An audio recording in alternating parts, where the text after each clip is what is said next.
Mesdames, Messieurs, de retour, Parle-moi de santé encore une fois, épisode 5 aujourd'hui. Mon nom est Alexis Goujon, physiothérapeute. Merci encore une fois d'être à l'écoute aujourd'hui pour ce 5e épisode avec le physiothérapeute Simon Dalvedov. Simon qui est le président de l'AQP, Association québécoise de physiothérapie, depuis maintenant 1 an, qui est aussi physiothérapeute qui travaille en clinique privée, gradué en 2014 de l'Université McGill. On a abordé aujourd'hui une thématique un peu plus politique. On a parlé, entre autres, du rôle que le physiothérapeute a eu à jouer pendant la pandémie, pendant la COVID-19, qui joue encore d'ailleurs ce rôle-là actuellement.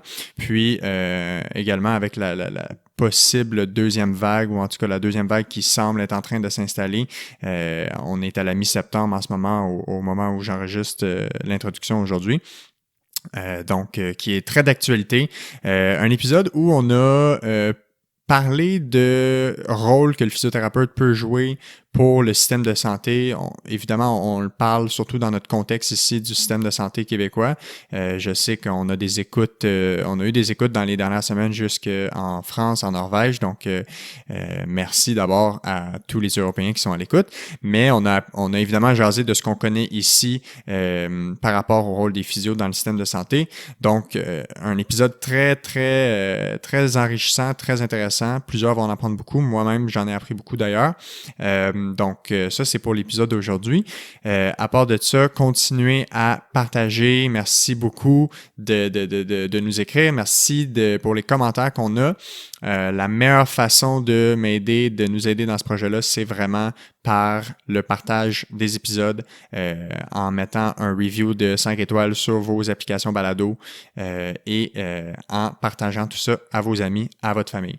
Donc, sans plus attendre, je vous laisse apprécier la conversation que j'ai eue pour l'épisode 5 avec le physiothérapeute Simon Dalvedov.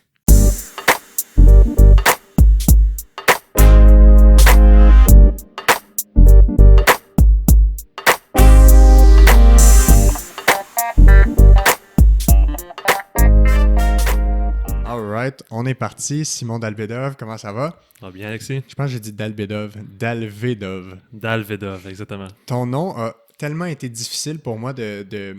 À chaque fois que je disais c'est qui mon invité qui s'en vient, je pense que j'ai toujours massacré ton nom de famille à chaque fois que je le disais. Inquiète pas, t'es pas le seul. Jusqu'à temps que je le recherche, puis là que je le note, puis que je vois que c'est en 2 mots avec un tiret, tu sais.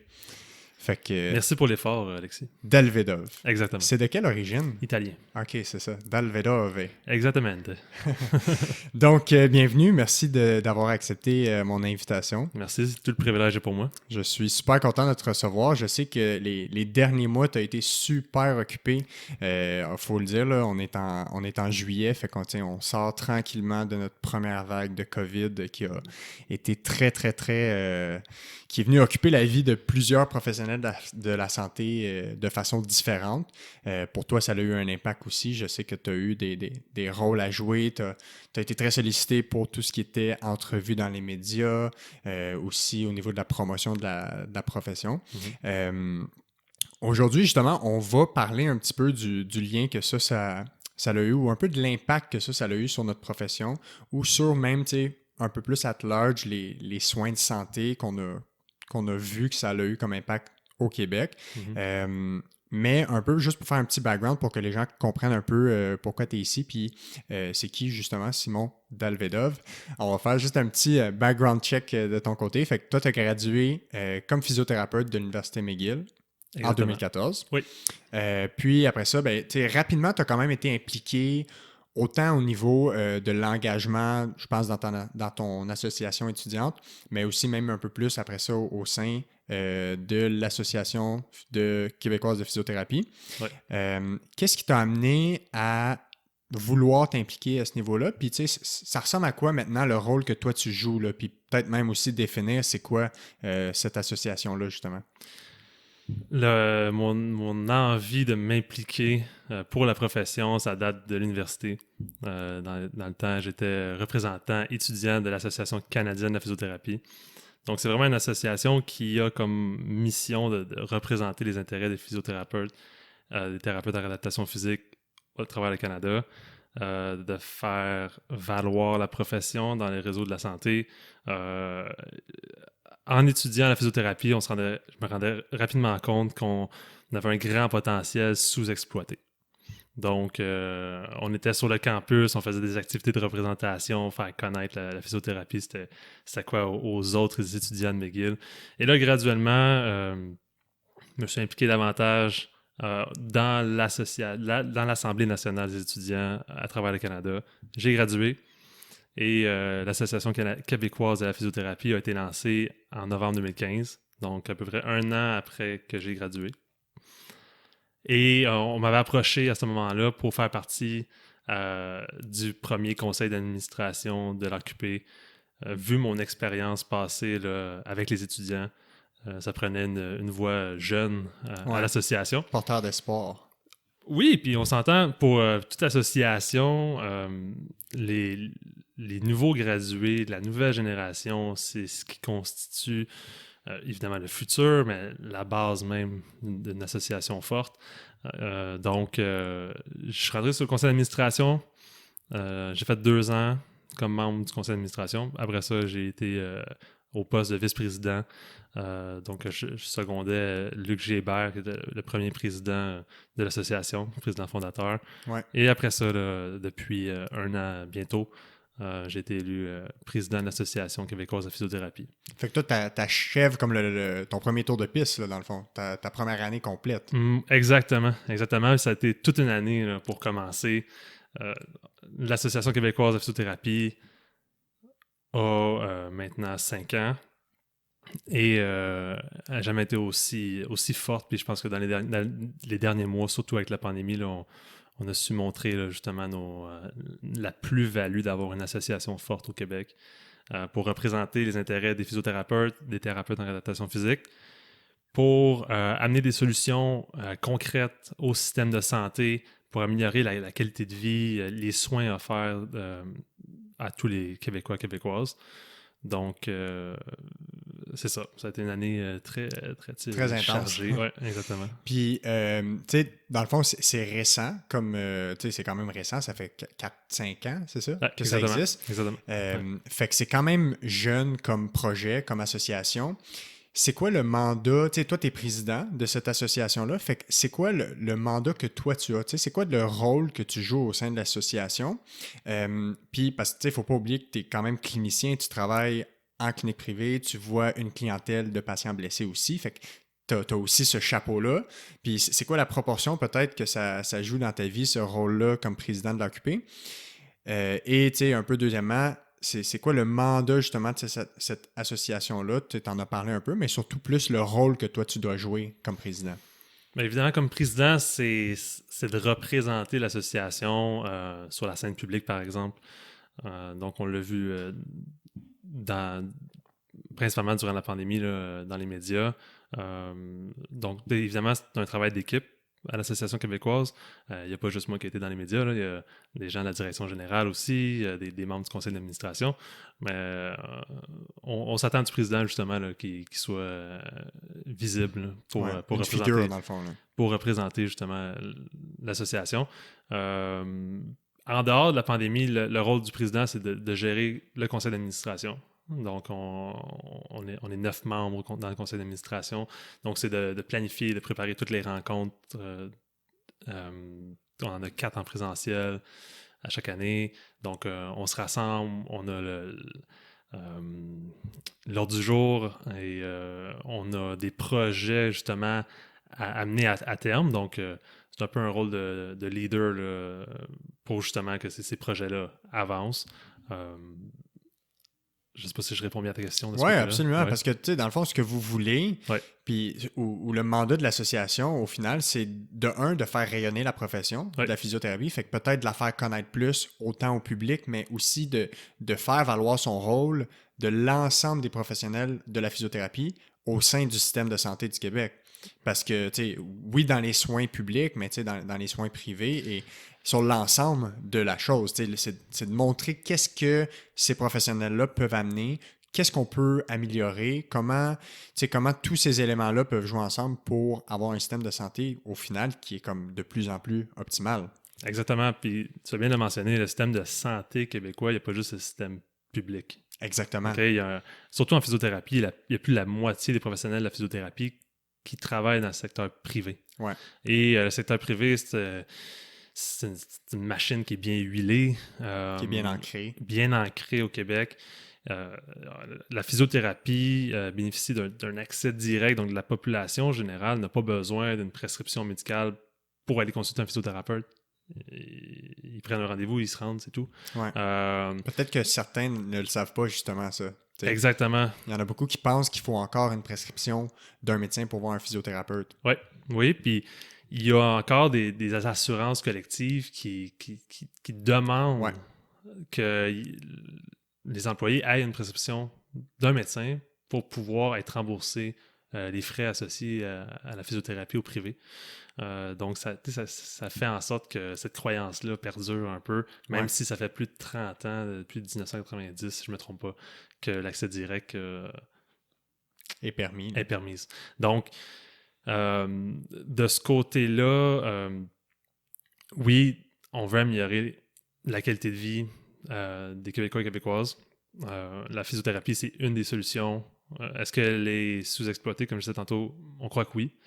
Et il y a différents projets, peut-être qu'on pourrait l'aborder un peu plus tard, mais justement, d'un projet public-privé, donc d'un partenariat avec certains groupes de cliniques privées et des hôpitaux, des CIUS, des CIS au Québec. Il y a des projets de pilotes qui ont été mis de l'avant. Ça avançait bien, je dirais même, avant la pandémie. Ouais. Qui a tout mis ça de côté pour l'instant.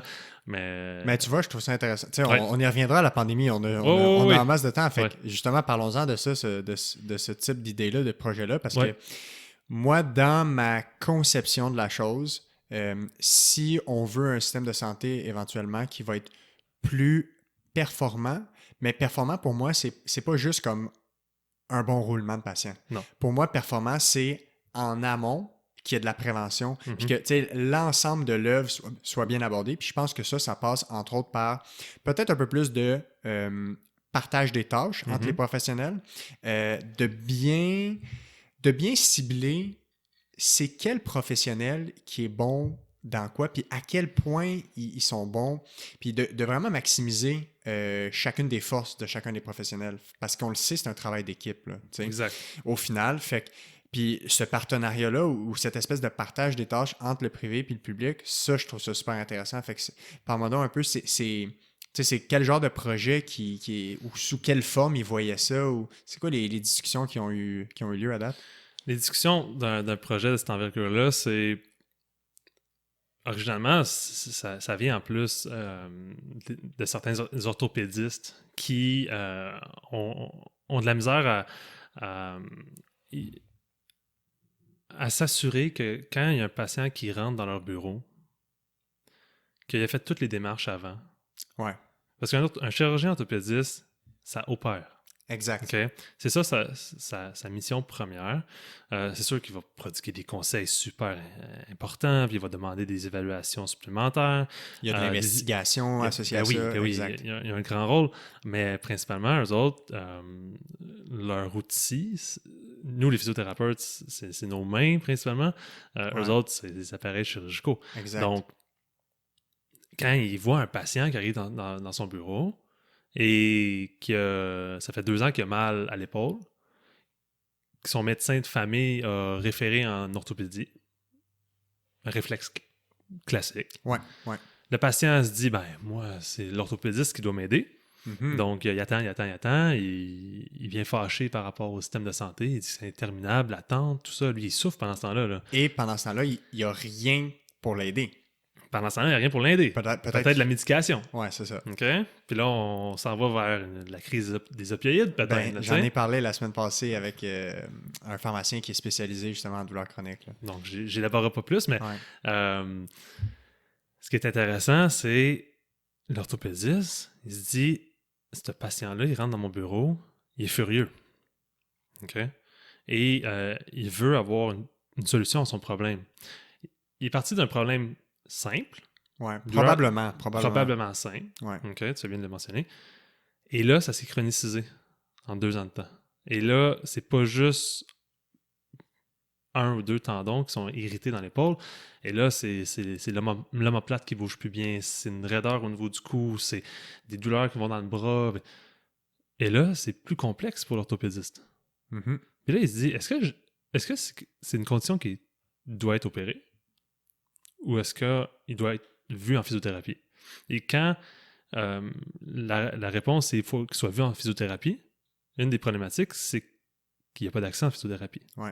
Il n'y a pas d'accès gratuit, rapide. Donc, l'orthopédiste travaille dans le milieu de la santé, dans le public. Lui, dans un monde idéal, il réfère en physiothérapie à la clinique de l'hôpital, par exemple, et il reçoit les soins nécessaires. Et il revient le voir si jamais, après plusieurs semaines, voire quelques mois de travail intensif avec le physiothérapeute, thérapie manuelle, exercice, éducation, conseil, ouais. Exactement. S'il n'y a pas d'amélioration, peut-être que là, la chirurgie est envisageable. Mais imagine, il y a une super belle évolution, pas besoin de chirurgie. Donc, on vient éviter tous les risques associés à une chirurgie. Le patient est satisfait. Parce que c'est complexe. Après une chirurgie, on n'est pas bien du jour au lendemain. Tu sais, il y a plusieurs mois de réadaptation. Ils vont en faire de la physiothérapie s'ils font une chirurgie. Fait que tant qu'à ça, essayons de la faire donc, le projet part de cette prémisse-là. Oui, absolument. Okay? Donc, certains orthopédistes nous ont approchés pour nous dire « Hey, il faudrait qu'on amène une solution à ça. » Okay? Puis, il y a des cliniques de physiothérapie dans mon secteur. Okay? Ben, je peux le mentionner, c'est Dr Benjamin Léger qui travaille OK, je le connais très bien. Exactement. Ouais. Donc, travaille dans l'Est de Montréal. J'essaie d'ailleurs de le recevoir à ce podcast. OK, bon, on s'en parlera tantôt. Ouais, on s'en parlera. Okay. Mais Dr Léger, puis il va en parler davantage, si tu réussis à l'avoir à ton podcast. Il dit, il y a plein de cliniques de physiothérapie là, qui offrent des soins de qualité. Je les connais. Moi, dans un monde idéal, là, les patients que je considère qui devraient être vus en physiothérapie, ben, j'aimerais ça que la carte soleil, la RAMQ, couvre ces frais-là pour, par exemple, 20 traitements. Ouais. Donnez-moi 20 traitements de physiothérapie, puis il y a de fortes chances qu'on va économiser sur le fait que je ne l'opérerai pas, ce patient-là. Okay?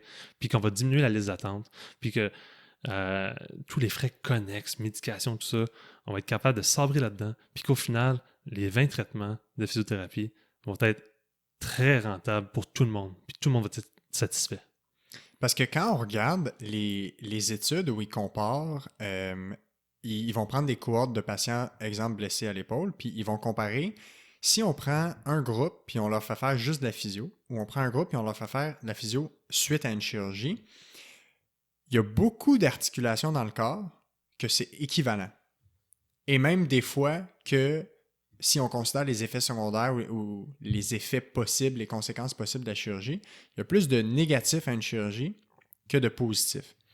Fait que, tu sais, considérant ça, puis probablement le fait que la majorité des gens qui se rendent à la chirurgie ont peut-être pas eu un soin optimal avant ou n'ont pas eu la chance de guérir avant parce que c'est comme pris en charge trop tard. Puis, tu sais, on le sait dans le domaine, quand tu as une blessure puis ça vient d'arriver, plus on prend en charge rapidement.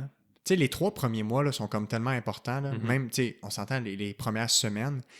Chaque jour, chaque semaine que le patient est pris avec sa douleur, c'est de l'inquiétude, c'est de la crainte, c'est de l'anxiété, c'est des conflits avec l'employeur, c'est des conflits à la maison parce que c'est irritant, ça a un impact sur la famille, les relations sociales, ça a un impact sur leurs loisirs, tu sais. Puis tout ça, là, quand on est rendu, comme tu disais l'exemple de tantôt, là, 2 ans plus tard, c'est plus le petit tendon irrité du début le problème. Là. C'est l'ensemble de tout ce que je viens d'énumérer. Exact. Fait qu'il y a tellement avant de prévention à faire, il y a tellement de choses sur lesquelles on peut jouer avant pour que tout ça ne se passe pas. Exact. Que justement, si les gens avaient cet accès-là, probablement qu'on sauverait, même au final, on sauverait de l'argent. Oui. En termes d'enveloppe budgétaire québécoise, là, parce que les soins qu'on va appeler orthopédiques ou les soins de chirurgie, juste une chirurgie, là, je serais curieux de savoir combien ça coûte faire une chirurgie. Si tu considères tous les professionnels qui ont été vus avant, tous les examens d'imagerie médicale qui ont été vus, les scans, les rayons X, les imageries médicales, tout l'équipement, le salaire de l'orthopédiste, les infirmières, les anesthésistes, les préposés. Tu sais, c'est immense, là. C'est immense le coût que ça coûte. Puis, si on pensait à, mettons, 20 traitements de physio, tu sais, c'est quoi le coût que ça a versus tout le reste? C'est sûr que c'est balancé rapidement comme ça, mais il y a quelque chose à considérer à ce niveau-là, assurément. Là. Définitivement, puis sans prétention, on ne va pas dire qu'à chaque fois qu'un patient va arriver avec une problématique, 20 traitements de physio va assurément le régler. Non, mais c'est un pari qui est, comme tu dis, c'est quoi le coût par rapport à ça, comparativement au coût astronomique si on va directement dans une chirurgie. Exact. T'sais, ça vaut la peine de l'essayer. Oui, tout à fait. Pour tout le monde. Et le nouveau gouvernement, justement, puis avec Danielle Mécan, qui était la ministre de la Santé jusqu'à dernièrement. Jusqu'à tout récemment. Une des prémices, c'était le bon professionnel au bon moment. Ouais. Okay? Et c'est pour ça qu'il y avait quand même un très grand intérêt à réorienter les ressources puis à donner certains rôles à d'autres professionnels. On l'a vu dernièrement avec les physiothérapeutes qui peuvent maintenant, certains physiothérapeutes qui peuvent prescrire des rayons X. Oui, dans un contexte précis. Dans un contexte très précis. Je ne sais pas si tu l'as abordé avec un autre interlocuteur avant. Oui, mais d'après moi, je ne sais pas exactement où l'épisode va être diffusé, fait qu'on peut le répéter, là, tu peux y aller. Mais en fait, un patient qui va aller voir un physiothérapeute dans les 72 heures qui suivent un trauma, donc une chute, un impact. Ouais, un accident. Un accident. Et on va prendre un exemple, une douleur à la cheville. Il a de la misère à mettre le poids sur sa cheville, c'est terrible. Il consulte en physiothérapie. Son premier réflexe, c'est de consulter en physiothérapie. C'est trop long à aller attendre pour un médecin ou aller à l'urgence. Le physiothérapeute fait son évaluation. Il se rend compte que le risque de fracture est assez élevé. Avant, il fallait faire une recommandation à un médecin, lui expliquer l'évaluation qu'on avait faite, puis lui expliquer que ça pourrait être pertinent de faire une radiographie pour évaluer s'il y a fracture ou non. Exact. Maintenant, avec le nouveau règlement, les physiothérapeutes qui ont suivi la formation pour pouvoir avoir l'attestation, c'est compliqué, là, mais eux qui possèdent l'attestation pour pouvoir prescrire des radiographies, ils reçoivent le patient, font l'évaluation, font une prescription de radiographie en physiothérapie. Le patient part avec sa requête, s'en va dans une clinique d'imagerie et là peut tout de suite faire sa radiographie. Exact. Le résultat revient, il est négatif, donc il n'y a pas de fracture, il n'y a pas rien d'autre de majeur. Le physiothérapeute continue son plan de traitement, donc continue à traiter le patient. Il arrive un rayon X positif, donc fracture ou autre chose majeure. Le physiothérapeute établit un contact avec un médecin en suivant ce qu'on appelle un corridor de service et le médecin va prendre en charge le patient à partir de ce moment-là. Donc, on vient enlever une lourdeur dans le système qui n'était pas nécessaire et le Collège des médecins, l'Ordre professionnel de la physiothérapie ont travaillé très fort là-dessus pour amener un projet qui était, aux yeux du gouvernement, très intéressant. Ouais. Donc, ils l'ont adopté sans problème. Parce que les physiothérapeutes sont formés pour reconnaître s'il y a des signes ou non de possibles fractures. Oui. Fait que dans notre évaluation, peu importe, dès qu'il y a eu un accident, un trauma, tout de suite, un de nos réflexes, ça va être est-ce qu'il y a une fracture? Exact. Fait qu'il faut l'éliminer. On va appeler ça des tests ou on va faire l'ensemble de l'historique des tests pour pouvoir éliminer la fracture. Exact. Mais avant, on avait un peu les mains liées parce qu'on était dépendant d'un médecin pour obtenir cette prescription-là, alors que maintenant, on a un peu plus de liberté. Quoique le 72 heures est quand même, c'est une bonne première étape, mais éventuellement, probablement que ça prendrait un peu plus de liberté par rapport au timing. Mais déjà, ça démontre qu'il y a de l'ouverture par rapport au travail d'équipe qu'on parlait tantôt. Oui, exactement. Puis une des forces, si je peux le rajouter, pour les physiothérapeutes, quand on fait notre évaluation complète, là, je parle surtout en musculo-squelettique. Ouais. il y a certaines études qui vont démontrer que quand on fait un comparatif pour les prescriptions d'imagerie avec le physiothérapeute, comparativement à d'autres professionnels qui sont habitués justement de prescrire des imageries, ce qu'on veut éviter, c'est de prescrire une imagerie pour rien. Ouais, de la surprescription. Exactement. Tu sais, ça a été un thème récurrent dans les dernières années, la surprescription. Ils ont démontré que le physiothérapeute, au bout de la ligne, il ne demandait pas plus d'imagerie qu'un autre professionnel qui était habitué à en prescrire. Ouais. Donc, ce qui est intéressant, puis ça va être dans les prochaines années, c'est de démontrer justement que nous, les physiothérapeutes, quand on a une problématique, on ne surprescrit pas. Ouais. Puis quand on prescrit, mais notre taux de résultats positifs est assez élevé. C'est ça. Quand il y a une suspicion, c'est qu'il y a une réelle forte chance. Exactement. Ouais. Exactement. Ça, c'est juste un autre point intéressant pour, encore une fois, diminuer les coûts dans le réseau de la santé, pour diminuer le nombre d'imageries au final inutiles. Exactement. Puis ils font des projets pilotes justement avec des physiothérapeutes dans les urgences. Oui. Puis c'est tout récemment, là, il y avait eu une présentation, je pense que c'est au congrès, je pense que c'est François Desmeules qui a été impliqué dans un des projets, qui est enseignant à l'Université de Montréal. Ouais. Puis justement, il regardait c'est quoi ça ressemble à quoi un physiothérapeute qui est la première personne vue à l'urgence versus un médecin. Tu sais, c'est quoi le type d'approche, le type d'imagerie prescrite, la satisfaction patient. Je ne suis pas sûr s'il regardait aussi les recommandations par rapport aux médications. Puis quand il compare, tu sais, satisfaction patient, c'est pareil que si c'était un physio ou un médecin. Prescription d'imagerie, tu sais, il n'y avait pas de différence significative. Fait qu'au final, on voyait qu'il y avait une espèce d'équivalence. C'est sûr que là, nous, on a une expertise dans tout ce qui est musculo-squelettique. Ouais. Fait qu'on s'entend, quelqu'un qui a un mal de ventre, qui a des vomissements, puis c'est pas nous l'expert. Là. Non. C'est parce qu'il y a cette clientèle-là à l'urgence aussi. Exact. Mais nous, on parle des gens qui ont des bobos, des blessures, puis qui se rendent à l'urgence. Ben, dans les études pilotes qu'ils font, les physiothérapeutes ou un médecin, ça se ressemble pas mal, le type de prise en charge qu'on a. Fait qu'il y a une espèce de belle porte d'entrée à... Ben, de un, diminuer le fardeau. Les médecins ont une immense pression dans l'accès direct en hôpital, en urgence. Diminuer ce fardeau-là. Puis, ben, faire rayonner ou optimiser encore. Tu sais, tu parlais le bon professionnel au bon moment. C'est un autre exemple de ça là, qu'on a. Ben, exactement. On a une expertise tellement développée.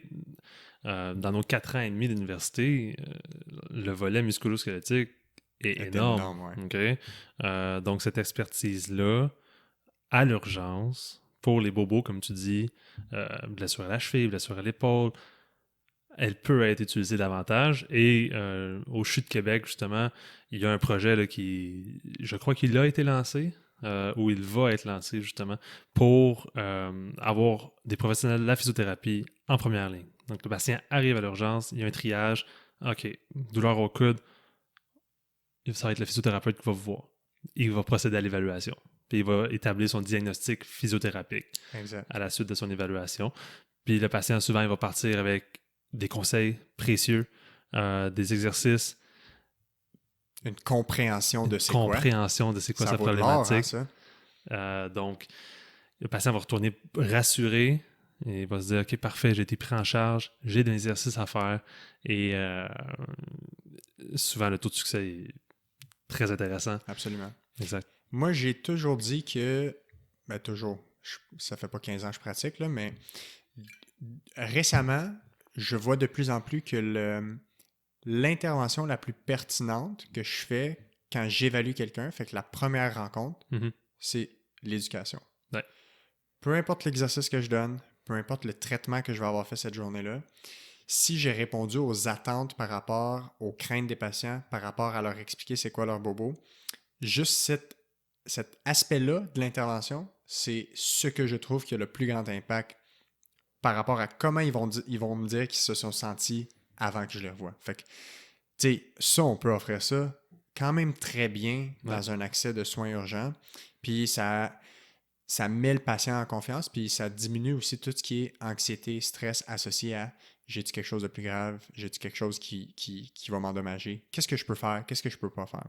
C'est beaucoup de points d'interrogation souvent que les gens ont à ce niveau-là. Je sais pas pour toi, mais les gens ils vont souvent vérifier sur Google Ouais. Ils vont marquer douleur au dos, Ouais. ça descend dans la jambe. Puis ils vont sortir, ils vont arriver à la clinique, puis honnêtement, dans leurs yeux, il y a de l'anxiété, on dirait qu'ils pensent qu'il y a un cancer, par exemple. Ouais. Parce que c'est ça qu'ils vont lire sur, Ouais, ouais, ouais. sur les internets, comme on dit. Donc, de procéder à l'évaluation, puis on est quand même apte à observer les signes et symptômes d'un cancer. Tu sais, on les Exact. connaît, les fameux drapeaux rouges. Ouais. Donc, le patient, après l'évaluation, nous, on ne voit aucun signe et symptôme de cancer. Donc, le risque est très faible. Le patient ressort rassuré parce qu'on lui a expliqué, OK, dans le problème de dos, ça semble être musculaire. Ça semble être une problématique au niveau des vertèbres, des mouvements. Ouais. Peut-être au niveau un peu d'arthrose qui fait en sorte que c'est plus difficile à bouger le matin, par exemple. Donc, ils vont être rassurés puis ils vont sortir le niveau d'anxiété vraiment là, très, très bas. Puis là, ils vont pouvoir se guérir. Ils vont sortir avec des solutions. Exact. Parce que avec une anxiété dans le tapis, c'est quasiment impossible de se guérir. La douleur est plus importante quand on a de l'anxiété. Tout est plus difficile. On est plus craintif, on bouge moins. Ouais, Mais absolument. les études démontrent, dans la majorité des problématiques, qu'il faut bouger. Absolument. Donc, ils sortent du cercle vicieux, sont satisfaits, ils comprennent mieux c'est quoi la problématique, puis là, ils vont vers l'avant, puis ils peuvent solutionner leurs problèmes. Là. Ouais, absolument. Ouais. Tout ça, ça nous fait une longue introduction Ouais, hein? vers... Non, mais c'est parfait. Écoute, moi, c'est une super introduction à un peu aussi une des raisons principales pour lesquelles je te recevais, mais ça introduit bien le rôle du physio ou des professionnels de la physiothérapie qui est peut-être sous-estimé ou méconnu auprès du public. Puis, tu sais, même des fois, on va en croiser qui n'ont jamais été en physio puis qui ne savent même pas c'est quoi. Puis c'est très correct. C'est une des raisons pour laquelle aussi je fais ce projet-là, tu sais, pour faire rayonner la profession. Mais, tu sais, au-delà de ça, d'apporter des idées, des projets concrets puis des solutions en termes de santé en général. Récemment, il y a eu une petite affaire, là, la pandémie qu'il y a eu au printemps qui a un peu marqué, tu sais, autant...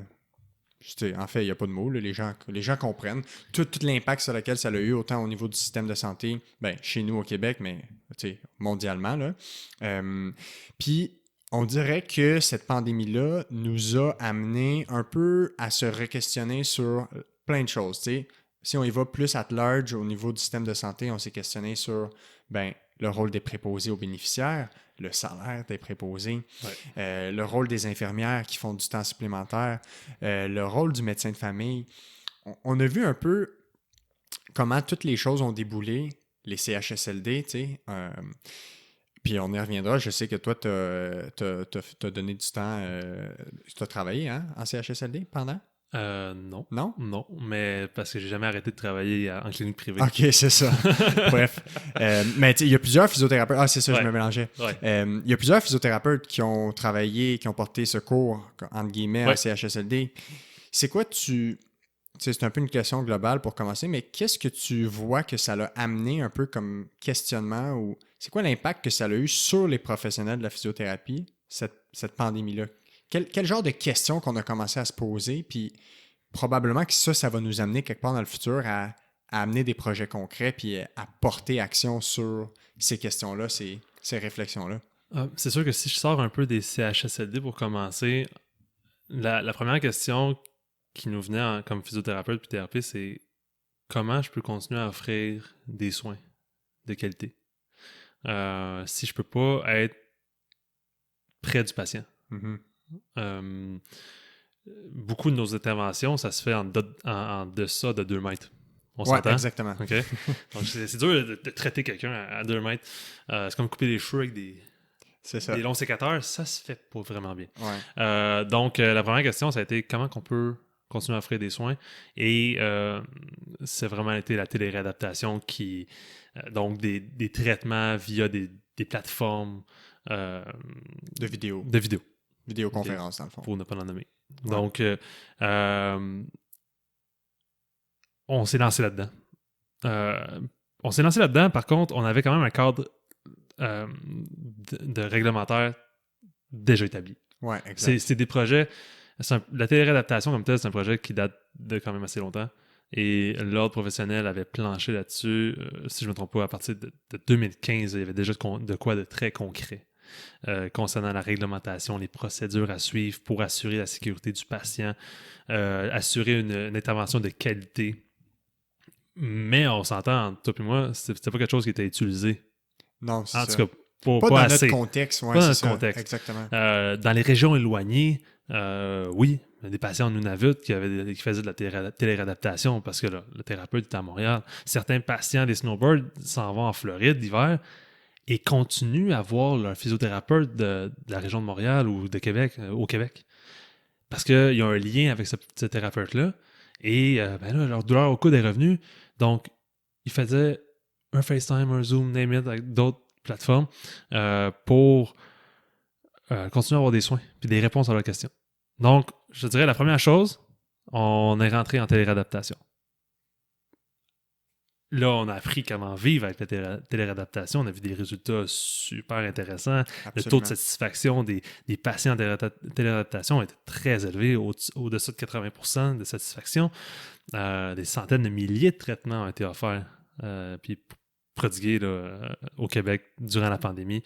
Donc ça a été la première étape. Ouais, puis on s'est reviré sur un dizaine. Vraiment. Parce que c'est sûr que, tu sais, l'AQP, l'Association québécoise de physio, et aussi notre ordre professionnel, nous a beaucoup encadré, nous a beaucoup donné des outils, nous a un peu, tu sais, guidé sur voici les pratiques que vous pouvez faire, que vous ne pouvez pas faire. Mais chacune des cliniques privées entre eux, chacune des entreprises et des cliniques de physio, se sont un peu arrangés puis ils ont fait un peu à leur façon. Fait que tout le monde a vraiment dû se retourner là, sur un dizaine parce que les gens, tu sais, on a mis la vie sur pause, comme ils ont dit, mais les douleurs, eux, ils se mettent pas sur pause. On peut pas faire play puis pause à ça. Non.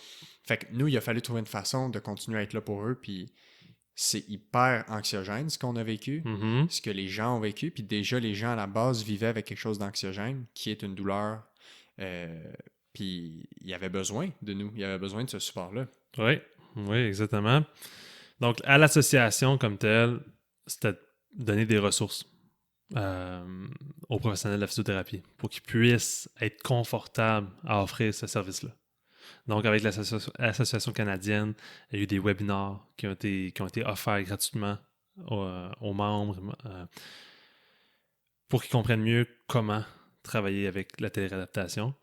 Donc, ça a été une des choses importantes qu'on a faites au niveau associatif.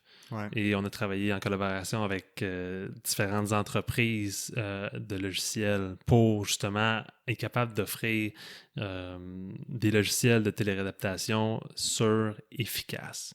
Donc, parce qu'il y a un aspect de confidentialité aussi. Oui. Là, on est tenu au secret professionnel. Oui. On peut pas faire des traitements sur les réseaux sociaux puis que tout soit public. Là, il y a un aspect de sécurité. Les patients doivent savoir que ça va être sécuritaire, que ça va être confidentiel. Fait que c'est un beau défi, ça, quand on utilise ces plateformes-là. Puis on a dû, justement, avoir recours à des guides qui nous encadrent un peu pour nous dire voici comment faire, puis voici les plateformes qui sont les plus sécuritaires. Oui. Puis ça, c'était la première étape, là, ça a été vraiment de se revirer sur un dizaine au niveau de l'offre de services en physiothérapie. Ça a été fait au privé, ça a été fait dans le réseau public aussi. Oui, absolument. Et il y a certaines cliniques, évidemment, la majorité ont dû fermer puis arrêter quasiment tout traitement en personne. Seuls les cas urgents étaient vus en personne, mais encore là, il fallait définir c'était quoi un cas urgent. C'est ça. Ça a été de grosses discussions aussi. Ouais. Et ça a été quand même écrit noir sur blanc là, par l'ordre professionnel de la physiothérapie. Si ces critères-là sont observés, vous pouvez le considérer comme un cas urgent. Évidemment, on faisait toujours confiance au jugement professionnel du physiothérapeute puis du thérapeute en réadaptation physique. Donc, c'est ça. Fait que ça a été téléréadaptation. Puis après ça, est venue la problématique que, justement, la majorité des cliniques ont fermé. L'offre de service a diminué. Donc, une grande majorité des professionnels de la physiothérapie n'avaient plus d'emploi. Étaient à la maison. Étaient à la maison avec un bagage d'expérience, des connaissances, une expertise immense.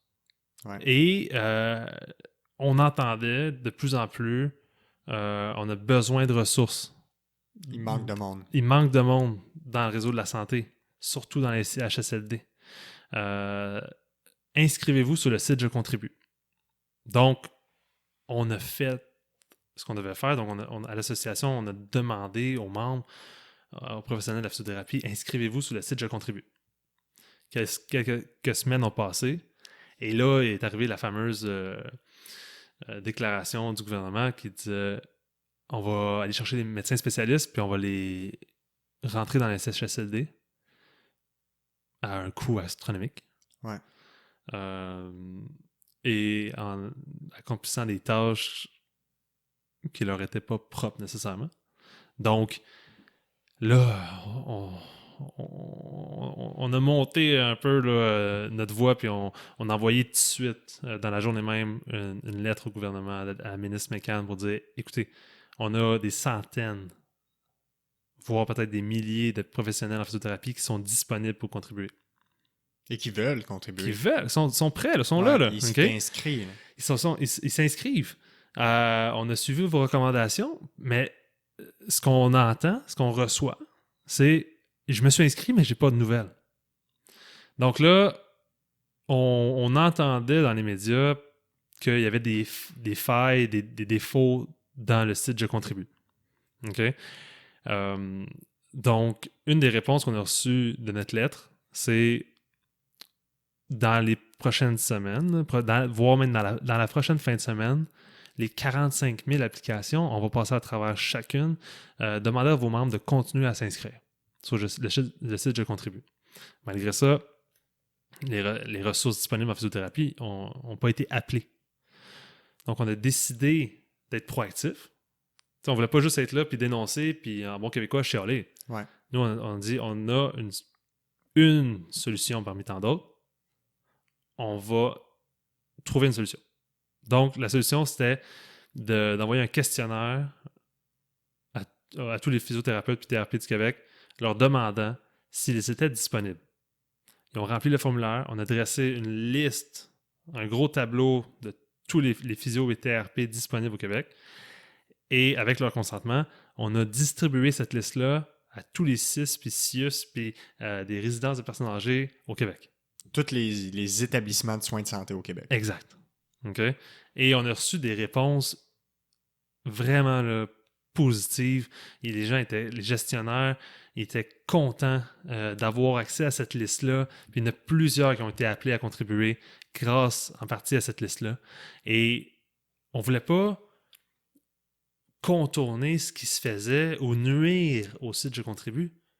On voulait en parallèle aider. Ouais, c'est ça. Et au final, ça faisait en sorte qu'il y avait des physiothérapeutes, des TRP qui pratiquaient en CHSLD plus rapidement qu'ils l'auraient fait ou peut-être qu'ils l'auraient peut-être même pas fait si on s'était fié juste au site Je contribue.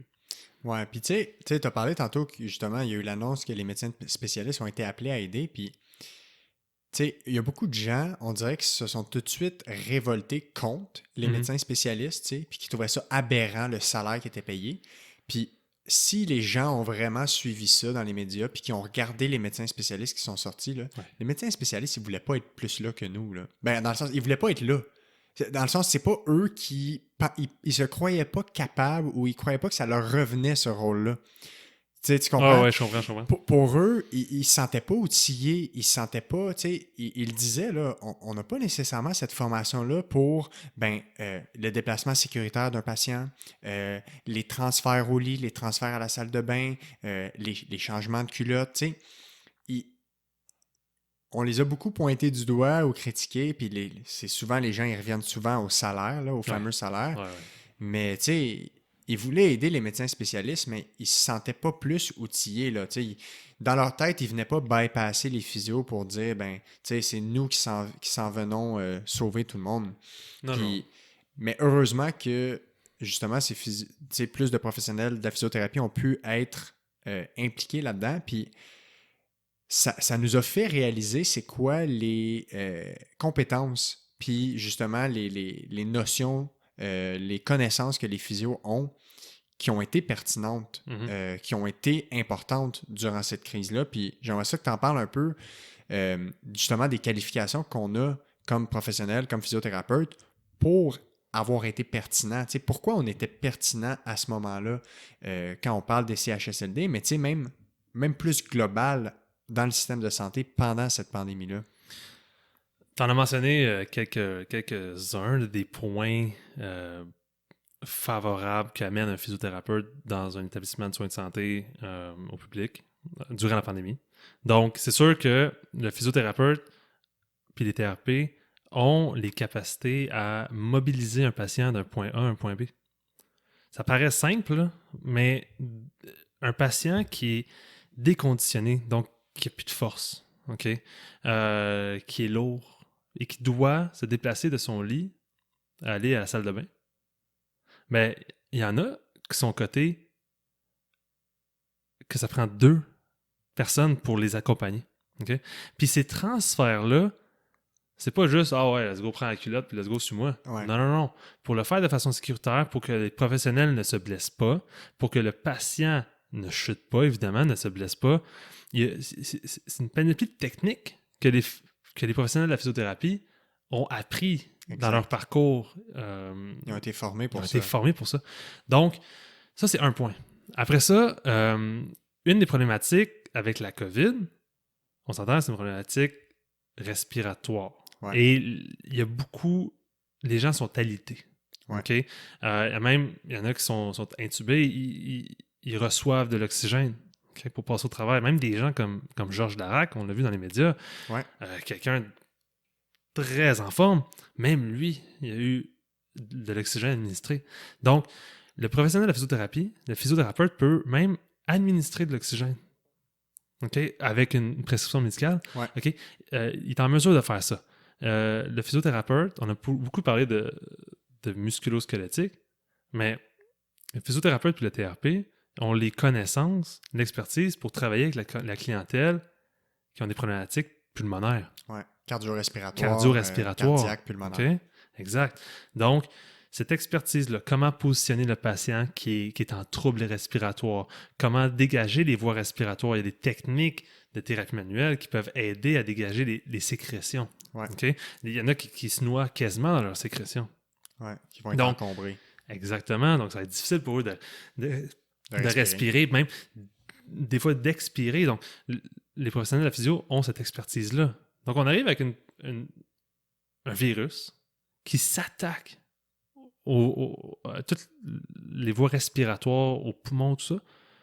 Et on a un professionnel de la physiothérapie qui est en mesure de les aider, qui est en mesure de prévenir toutes les problématiques reliées à l'alitement.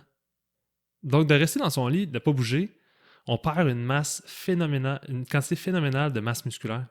Et de capacité. De capacité. Il y a des gens là, que ça va prendre au-dessus de 2 ans pour récupérer leur séjour aux soins intensifs. OK? Donc, si le physiothérapeute est là, puis dès les premiers jours, quand l'état est plus stable, de commencer la mobilisation du patient. Donc, d'éviter qu'il y ait des raideurs qui se développent, d'éviter les plaies de lit. Il faut bouger pour que la peau, à un certain moment donné, elle s'effrite pas. Ouais, qu'elle reçoive du sang, une bonne circulation. Exact. Donc, de mobiliser le patient, de le faire marcher. Il y a même des physiothérapeutes qui ont fait marcher un patient qui recevait en même temps de l'oxygène. Oui, absolument. C'est une image qui est forte. On dit, wow, OK, il ne faut pas qu'il soit couché, lui, là, quand il reçoit de l'oxygène. Non, il peut même être sur le ventre s'il faut. Ouais. OK? Puis, c'est toutes des connaissances, une expertise que le professionnel de physio va amener dans une équipe de soins. Parce que un physio, un TRP va travailler en équipe avec le reste des autres professionnels de la santé. Ouais. On connaît nos compétences, on a nos limites. Les infirmières connaissent leurs compétences, connaissent leurs limites, etc. Fait que, je dirais que la mobilisation des patients, les transferts sécuritaires, tout ce qui est relié aux problématiques cardio-respiratoires, j'en parle sûrement, mais tout ça, c'était suffisant pour qu'on se fasse appeler, on s'entend. Oui, exactement. Puis surtout que ce soit... Parce qu'à un moment donné, il était même rendu à avoir des bénévoles, n'importe qui. Là. Ouais. N'importe qui pouvait s'inscrire sur Je contribue, puis Ouais. aller un peu jouer le rôle d'un préposé dans un CHSLD, par exemple. Exact. Mais on avait beaucoup de professionnels de la santé qui étaient déjà très formés, mais aussi tellement pertinents dans un contexte. Puis, l'autre aspect que peut-être qu'on peut rajouter, c'est que les physios sont habitués et les TRP sont habitués de travailler en équipe, puis sont habitués de travailler dans les milieux de santé. Fait que, exemple, un monsieur, madame, tout le monde qui veut aider, puis qui est, je sais pas moi, qui est comptable ou peu importe, puis qui voulait aider, ben c'est super, il a son énergie, il a ce qu'il veut amener, mais il n'y a peut-être pas l'expertise de c'est quoi travailler dans un hôpital, c'est quoi des lits d'hôpital, comment ça bouge, juste toute l'espèce d'environnement, quand on dit aux gens, être dans le milieu de la santé, il y a une espèce de... Ça fait une différence quand même de savoir comment ça fonctionne, d'être habitué de parler à des infirmières, de savoir c'est quoi le rôle des différents professionnels. Exact. Fait qu'on est habitué de travailler avec les différents professionnels, on est habitué de travailler avec des patients qui ont toutes sortes de problématiques. Des problématiques d'équilibre, des problématiques de respiration, des problématiques de force, de faiblesse, des troubles cognitifs. On est très habile pour trouver des solutions. On est très habile pour ça marche pas. Oups, ça marche pas. C'est la première fois que j'accroche le micro. Ça marche pas, fait que, on va trouver une autre solution. Fait que, toute cette expertise-là est tellement pertinente, puis surtout pendant une période qui a été aussi difficile pour tous ceux qui ont été mis à l'épreuve, ça prenait aussi de la relève, hein, parce qu'on a vu que les professionnels tombaient au combat. Il y a des médecins qui ont été infectés. Dès que tu étais infecté, tu passais 2 semaines chez toi. Fait que, il y a des médecins qui ont été infectés, il y a des infirmières, des préposés, des physios éventuellement. C'est horrible, tu sais. Puis, à un moment donné, c'est comme quand, à la guerre, tu as tes lignes de soldats, à un moment donné, il faut qu'il y ait des lignes qui se rajoutent si les lignes en avant continuent de tomber. Là. Exact. Fait qu'à un moment donné, il me manquait de monde, puis toi, tu as été tellement impliqué là-dedans, on t'a vu dans les médias, tu as donné des entrevues aussi pour un peu pousser la promotion de la profession. Est-ce que tu penses qu'on a fait assez appel aux physios? Qu'est-ce qui aurait pu être différent? Puis c'est quoi les leçons qu'on tire pour la suite? Parce que là, il y a l'automne qui s'en vient. Ça va être diffusé en septembre. Je sais pas c'est de quoi les choses vont avoir l'air, mais il y a la deuxième vague qu'il faut prévenir. On est en mesure de distanciation pendant tout l'été. Il faut se préparer à une éventuelle deuxième vague. Fait que, penses-tu qu'on a fait assez appel? Puis, c'est quoi les leçons qu'on en tire de tout ça? Est-ce qu'on a fait assez appel? Je crois pas.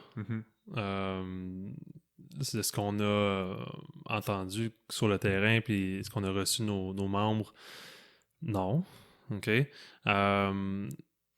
On va continuer à faire la démonstration, la promotion de notre profession. Puis s'il y a deuxième vague, je suis pas mal convaincu que la réponse va être meilleure. Ça, ça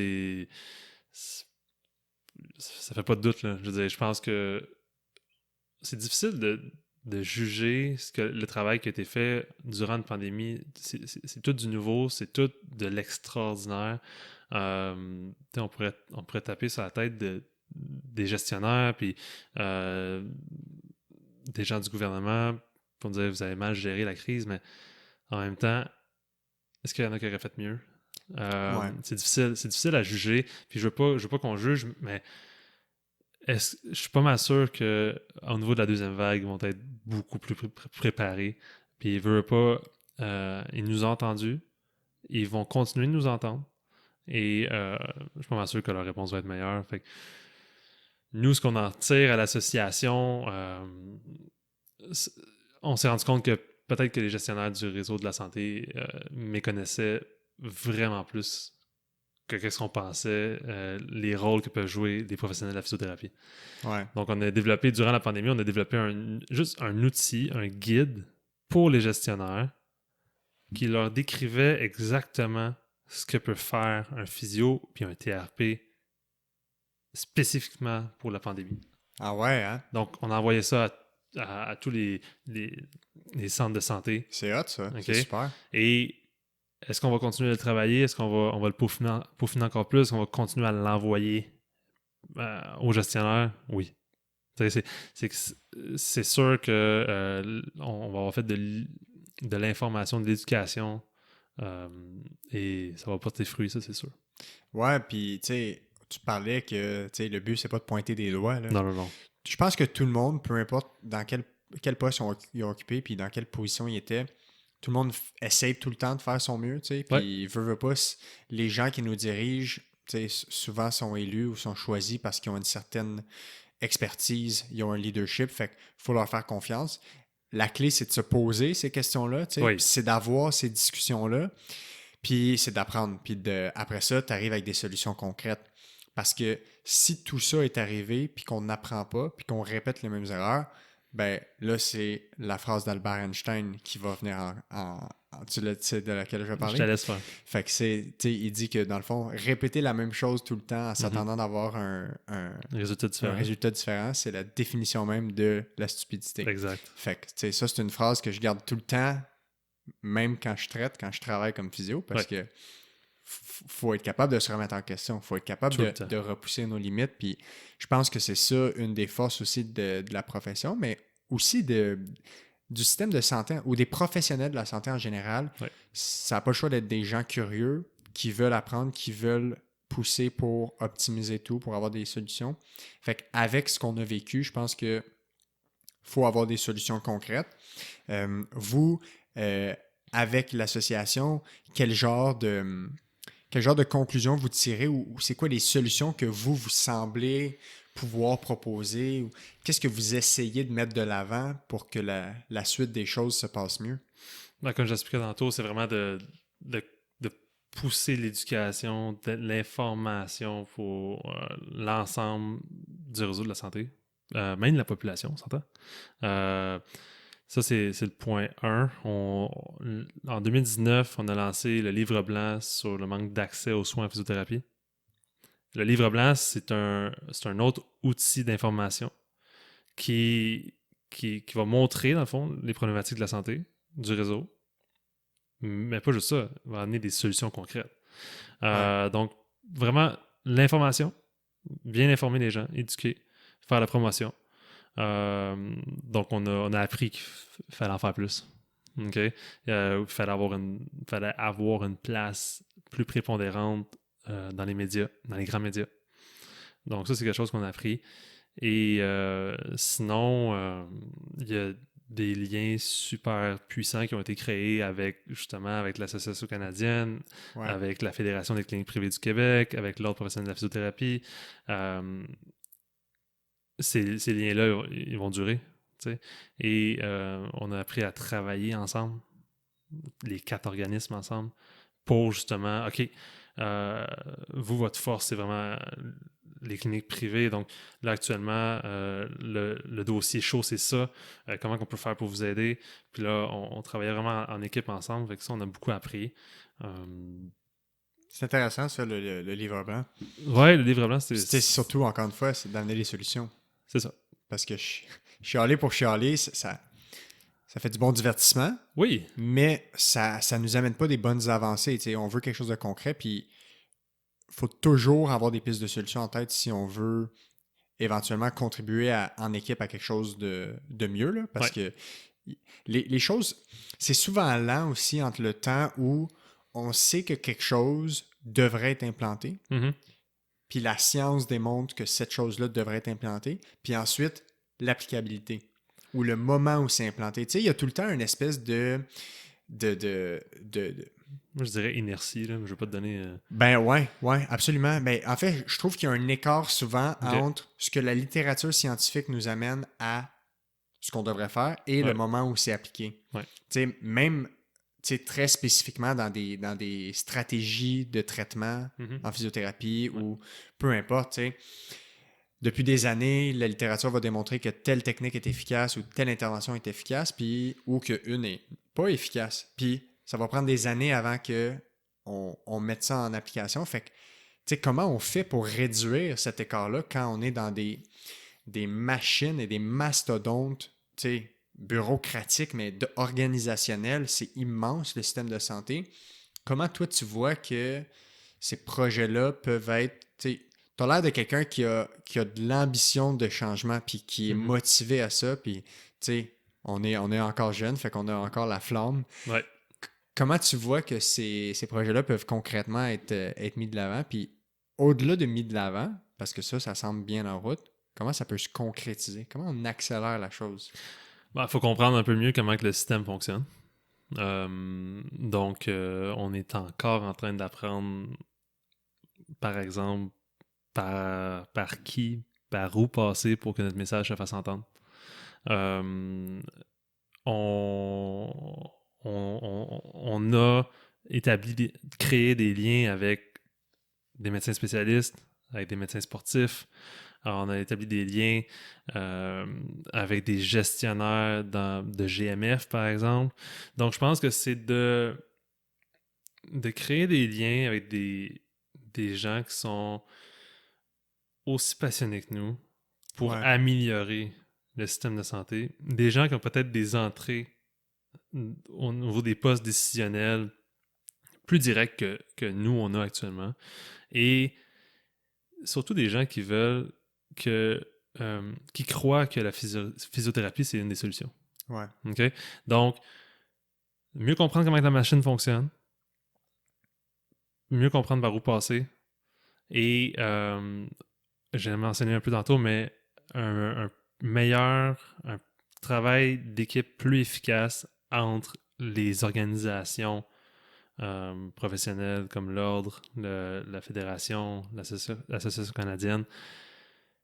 Plus on va être ensemble, selon nos mandats respectifs. Exact. OK? Plus on va être fort, puis on va se faire entendre aux bonnes personnes.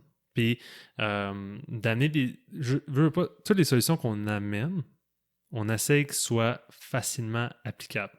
Ouais. Donc, dans une solution, on se dit, OK, qu'est-ce que ça prendrait pour qu'elle soit mise en place? Pas juste, c'est la meilleure solution. Mm-hmm. Okay, penser d'avance aux embûches possibles, puis tout ça. Exactement. Donc, on se dit, OK, la science dit qu'il faut faire ça comme ça. L'applicabilité de ça, dans les 10 prochaines années, c'est peut-être faisable, mais en dedans de 5 ans, c'est pas faisable. Ouais. Si on veut prendre en partie ce qui a été mentionné selon la science, il faudrait le faire comme ça, avec la réalité du réseau. Parce que le réseau, c'est un énorme bateau, il ne tourne pas comme on veut. Non, okay? C'est ça. Puis des fois, on dit tourner à droite, puis tourner à gauche. Ouais. Donc,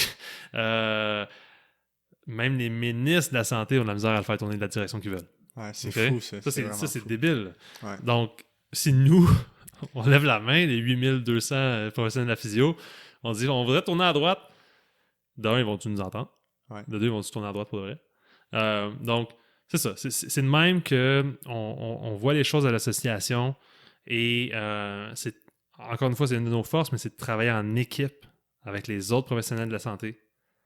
Puis surtout ceux qui ont comme intérêt de l'améliorer. Mais tu vois, ça, quand tu as dit ça tantôt, c'est marquant comme image parce que un peu partout au Québec, puis probablement c'est de même partout dans le monde, un peu partout dans les réseaux, il y a différents professionnels de la santé, comme toi, qui sont motivés, qui veulent changer les choses, qui ont à cœur le futur de l'ensemble des soins de santé. Ouais. Mais c'est le lien entre chacun de ces gens-là n'est pas établi. Fait que, tu sais, toi, t'es physio, puis t'as cet optimisme-là, t'as cette énergie-là. T'as un orthopédiste, comme on parlait tantôt, Benjamin Léger, qui a ça. Il y a des orthophonistes, il y a des ergothérapeutes, il y a des infirmières, des préposés. Tout le monde, il y en a plein, là, des centaines dans notre réseau qui veulent des changements concrets, qui ont des idées, des projets. Mais le lien entre chacun de ces personnes-là, c'est peut-être ça qui manque. Tu sais, la somme de tout ensemble va être beaucoup plus fort que chacun des individus. Si chacun fait son petit projet ou fait son bout de chemin tout seul, ça va être beaucoup moins puissant que si tout le monde fait un brainstorm ensemble, puis tout le monde avance, puis que dans chacune des instances, comme tu disais, ben peut-être que cette personne-là a la clé pour cette porte-là. Fait que là, oups, on se met ensemble ici, on peut faire une avancée là. Fait qu'il y a peut-être de la communication à optimiser, de voir comment tous ces gens-là peuvent discuter ensemble, justement. Oui, puis c'était un des principaux mandats du premier sommet de la physiothérapie qu'on a tenu l'année passée. Le sommet de la physiothérapie, qui était à Montréal. Ouais. On a invité justement des orthopédistes, des médecins, des pharmaciens, parce qu'il y a des projets en cours avec les pharmaciens aussi. Donc, différents acteurs du réseau de la santé. Là, le sujet spécifique pour le premier semestre, c'était vraiment le livre blanc sur l'accessibilité aux soins en physiothérapie. Mais c'était vraiment intéressant de les entendre parler puis d'avoir leur vision et surtout les solutions qu'ils proposaient. Donc, on a un deuxième sommet qui s'en vient le 8 octobre prochain. Et c'est sûr qu'il va y avoir d'autres... On va encore collaborer avec d'autres professionnels de la santé. Puis au final, c'est pour améliorer la qualité des soins, quand je pourrais dire, le parcours d'un patient. Ouais. Son trajet du point A au point Z. Là. Exact. Fait que c'est d'améliorer ça pour qu'au final, tout le monde soit gagnant, comme on mentionnait au début de l'émission, de bons professionnels au bon moment, puis qui prodiguent de bons soins aux patients. Tout le monde va être gagnant. Ouais. Donc c'est ça, dans le fond, de continuer à travailler en équipe, puis de ne pas avoir une vision en silo. Ouais. Non, nous, on est bons comme ça, on peut faire ça, puis OK, mais ouvre tes horizons, puis si on travaille en collaboration avec ces gens-là, on va être encore plus fort tout le monde. Ouais, absolument. C'est ça. Qu'est-ce qui s'en vient dans la prochaine année de ton côté? Qu'est-ce qui s'en vient avec l'association? Ouais. C'est quoi les projets? Probablement que la pandémie a bousculé ça un peu, là, mais qu'est-ce qui s'en vient justement là, qui sont des bonnes nouvelles? Les bonnes nouvelles, il y a des projets assez porteurs. On avait un projet là, de physiothérapie en pharmacie. Donc, d'avoir un accès un peu plus communautaire, un accès plus... comment je pourrais dire? Les gens, quand ils ont mal, la principale chose qu'ils vont faire, quand c'est pas une affaire terrible, pas une cassure ou quoi que ce soit, une des premières affaires, c'est qu'ils vont se tourner vers la médication. Ouais. Donc, ils vont se rendre à la pharmacie et ils vont poser beaucoup de questions au pharmacien. Mm-hmm. J'aime ça. J'ai mal au genou, il est enflé, qu'est-ce que je peux faire pour l'aider? Donc, une des solutions au niveau de la pharmacie, c'est évidemment la médication. Ils vont donner des conseils d'application de glace, chaleur. Donc, ils vont quand même procéder à une petite évaluation, mais on s'entend que c'est pas nécessairement leur champ de compétences numéro 1, l'évaluation, surtout en musculo-squelettique. Ouais. Donc, il y a des projets, des études qui ont été faites avec des physiothérapeutes en pharmacie. J'adore ça. Et là, on travaille là-dessus actuellement. Disons, on reprend le travail là-dessus. Ouais. Durant la pandémie, nos énergies ont été mises un petit peu ailleurs. Ouais. Mais donc ça, c'est un des projets qui est très porteur. On a un projet en pédiatrie. Donc, il y a le programme Agir tôt qui veut augmenter ce programme gouvernemental. C'est un projet qui veut améliorer les soins offerts aux jeunes enfants pour éviter justement les retards de développement moteur. Donc, un enfant qui, je prends un exemple vague, mais qui a des troubles de locomotion pour marcher. Ouais. Ça perdure dans le temps, il peut avoir des problématiques à long terme. Absolument. De cela. S'il est pris au bon moment dans les premiers mois, on peut tout de suite lui donner une meilleure qualité de vie puis éviter les problématiques à long terme. Ouais. Donc, le programme Agir tôt, c'est pour tous les professionnels de la santé. Et il y a certaines enveloppes budgétaires qui sont attribuées selon les besoins de la région. Puis certains vont embaucher plus d'ergothérapeutes, certains plus de physio, certains plus de travailleurs sociaux, des gens au niveau de l'orthophonie, tout ça.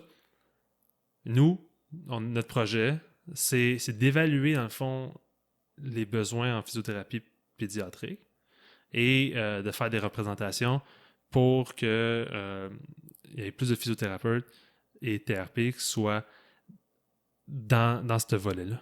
Au niveau de pouvoir aider les jeunes enfants, prévenir les retards là, Ouais. Donc, Parce que les gens ne le savent peut-être pas, ça aussi, Non. que les physiothérapeutes travaillent avec une clientèle pédiatrique, des enfants, des bébés, des retards de développement moteur, exact. des torticolis congénitaux. Ouais. Tu sais, il y a tellement... C'est tellement large, le spectre, ou le champ de pratique, en fait, des physiothérapeutes.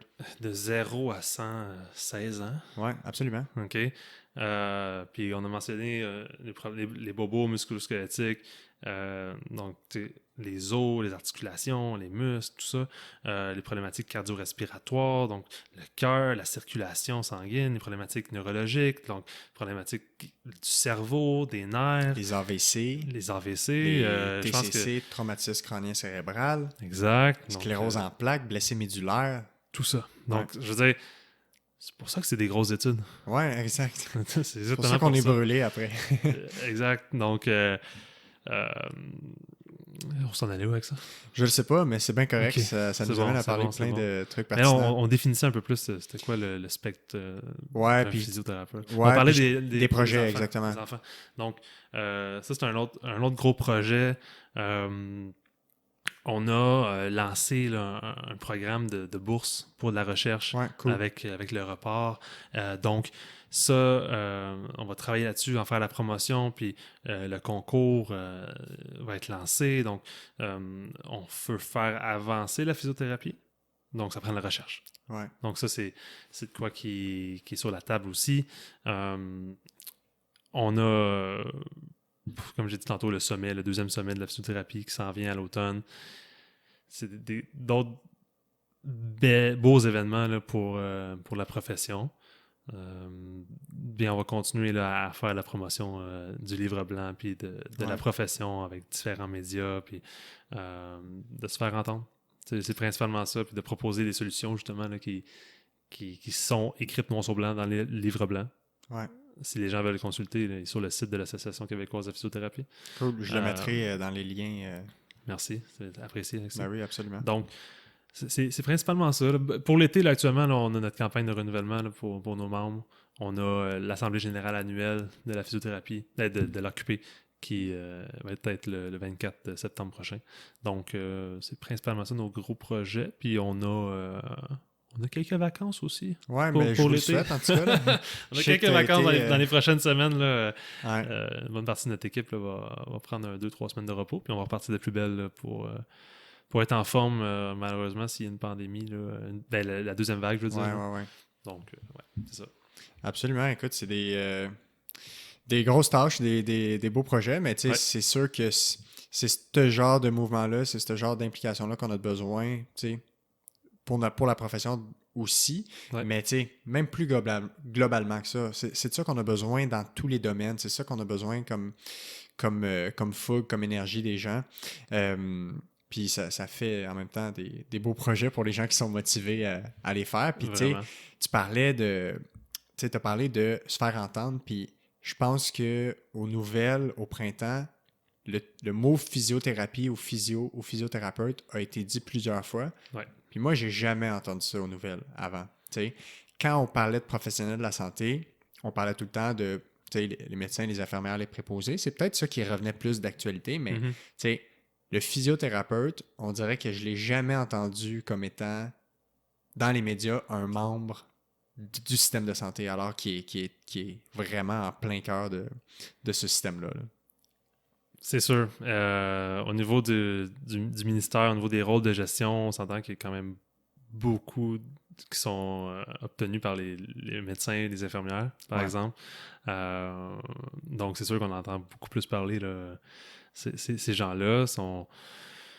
on entend beaucoup... J'ai parlé quand même avec plusieurs infirmières qui sont quand même tannées qu'on entende parler d'eux autres, parce qu'ils disent que c'est tout le temps négatif.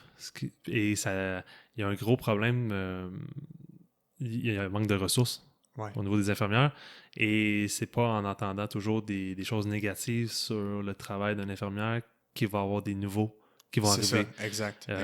Donc, il y a même certains collèges, l'année passée, je me trompe pas, qui ont juste pas donné de cours. Il n'y avait pas de monde. Qui ont appliqué pour devenir infirmière, il y a juste technicienne. Plus de gens qui veulent... Donc, De notre côté, on veut se faire entendre pour les bonnes choses. Ouais. C'est sûr qu'on a passé dans les médias parce qu'on n'était pas appelés. On était choqués. On était déçus. On voulait contribuer, puis on ne se faisait pas appeler. Donc, la prochaine étape, c'est de faire parler de nous vraiment, encore une fois, avec des solutions de façon positive.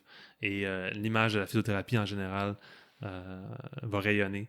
C'est ça qu'on veut. Là. Ouais, puis de façon régulière. Tu sais, que ce soit pas juste venu parce que c'était pertinent maintenant. Tu sais, que ça reste pertinent, puis qu'on entende justement tout le temps pourquoi c'est pertinent d'en parler. Notre réseau est beaucoup basé sur... C'est normal. Sauver des vies. Sauver des vies. Mais il y a un énorme travail de prévention qui n'est pas fait.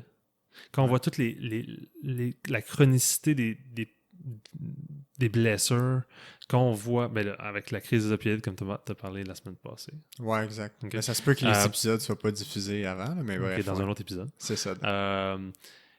Donc, les problématiques, les maladies cardiovasculaires, l'obésité. Absolument. Tout ça, ça amène à des complications qui amène à devoir sauver la vie de la personne. Exact. C'est comme le dernier recours. C'est le dernier recours. Fait qu'on est tout le temps en train d'être essoufflé au bout de la ligne. Ouais. Dans un monde idéal, on commencerait à traiter ces gens-là en amont. Ben ouais. Mais la réalité, c'est pas ça. 0-16 ans. C'est là qu'il faut les prendre. Tu sais, les habitudes de vie, le sport, bien manger, l'éducation. Puis tu sais, on s'entend qu'il y a un problème, tu sais, on n'embarquera pas là-dedans, mais il y a un problème plus profond que ça, dans le sens que les inégalités sociétaires font en sorte, puis ça c'est très bien documenté, très bien étudié, c'est des enjeux, c'est des déterminants sociaux de la santé. Tu sais, comment les gens, dans quel milieu ils sont élevés, quel genre d'environnement ils ont autour d'eux, est-ce qu'ils ont accès à une éducation, est-ce qu'ils ont accès à des repas, est-ce qu'ils ont accès à faire du sport. Tout ça détermine est-ce que ces gens-là vont avoir de hauts coûts de santé pour notre système ou pas. Fait que, il y a beaucoup de ça à repenser, mais ça fait partie de la prévention. Comment on peut repenser à ça pour que 0-16 ans, ces jeunes-là, c'est là qu'on les forme pour éventuellement devenir un adulte. La personne qui se fait déboucher ses artères du cœur à 50 ans, 0-16 ans, qu'est-ce qu'elle a fait? Était-tu active? Est-ce qu'elle a eu des bonnes habitudes des bonnes habitudes alimentaires? Est-ce qu'elle a juste des bonnes habitudes de vie en général? Exact. Puis on s'entend, il y en a qui vont avoir ces interventions-là puis qui sont en très bonne santé. Là, mais il faudrait maximiser justement en amont tout ce qu'on peut faire en termes de prévention. Ça, je peux pas être plus d'accord avec toi. Exact. Donc, c'est ça l'objectif. Beaucoup d'éducation, puis que le message passe. Puis un jour, on va prendre les devants, puis on va faire la prévention encore plus. J'aime ça. Peut-être éventuellement un ministre de la Santé physiothérapeute. Ce serait cool. Qui sait? Donc, le temps le dira. À suivre. Voilà. Écoute, merci énormément. Le temps file. Je sais pas si tu sais, ça fait combien de temps qu'on jase. Ça fait déjà 1h15. Avec plaisir, en plus. Le temps file. C'est pour ça que j'ai toujours gardé le chrono, parce que sinon, je me réveillerais puis ça ferait 2h, 2h30. Exact. Merci énormément Merci à toi, Alexis. de ton temps. Ça a été super enrichissant comme conversation. Je pense que les gens vont avoir... Tu sais, c'est quand même quelque chose qui parle aux gens, parce que tout le monde a vécu ça, cette pandémie-là. Fait de voir un peu ça a été quoi l'autre côté de la médaille. Tu sais, comment les gens ont vécu ça de l'autre côté dans le système. C'est super enrichissant. Puis je sais que tu as un horaire bien rempli, donc je suis très honoré que tu aies pu me faire une petite place en ce lundi soir pour venir ici. Merci beaucoup. Tout le plaisir était pour moi. Puis si les gens veulent en apprendre plus, tu en avais parlé tantôt, le livre blanc, je mettrai le lien. Parfait. Mais sinon, simplement le site de l'Occupé, qui est... Occupé.québec. Exactement. Bon, aussi simple que ça. Fait que une bonne ressource pour les informations en général, si les gens veulent en savoir plus. Yes. All right, good. Merci beaucoup. Merci à toi. Salut. Bye.